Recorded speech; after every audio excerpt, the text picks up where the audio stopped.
Well, the question is how to make perfect Thai red curry. Just go to the supermarket, buy this ready-made blue dragon recipe. That's oil, hot pan, put the dry ingredients in, fried it.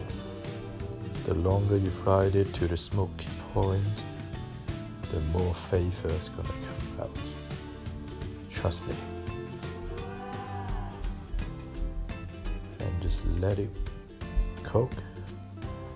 And if you want seafood, I put the prawns, tiger prawns in. I bought it from the Chinese supermarket, from frozen, and they're just medium size. So I pan fried them both sides. So when you fry any shellfish, you make sure that oil is hot enough. You just keep frying it. Stir fry, pan fry, whatever you call it. As long as that get to the smoky point and they turn red, look at the oil. That's the seafood oil.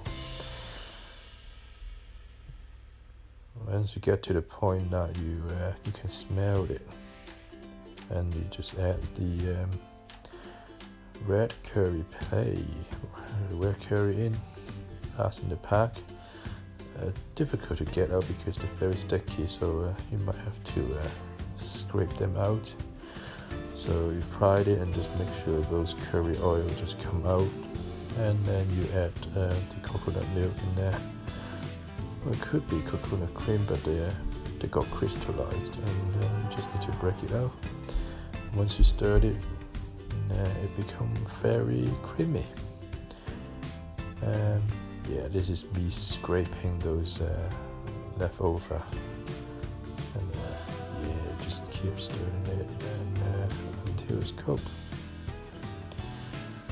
Well, if you're new to this channel, and hope you will like this video and subscribe.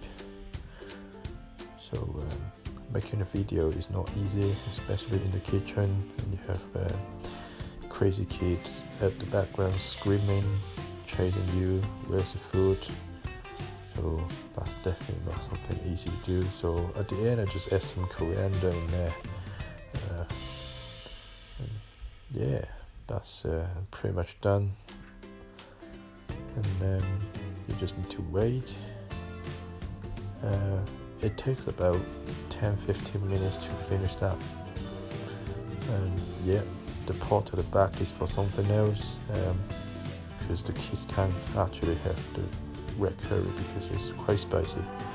So I was making something else for them.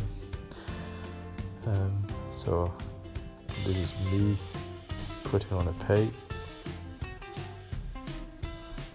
Put it on a plate. That's lovely. Don't let that juice out. Here you go. Enjoy.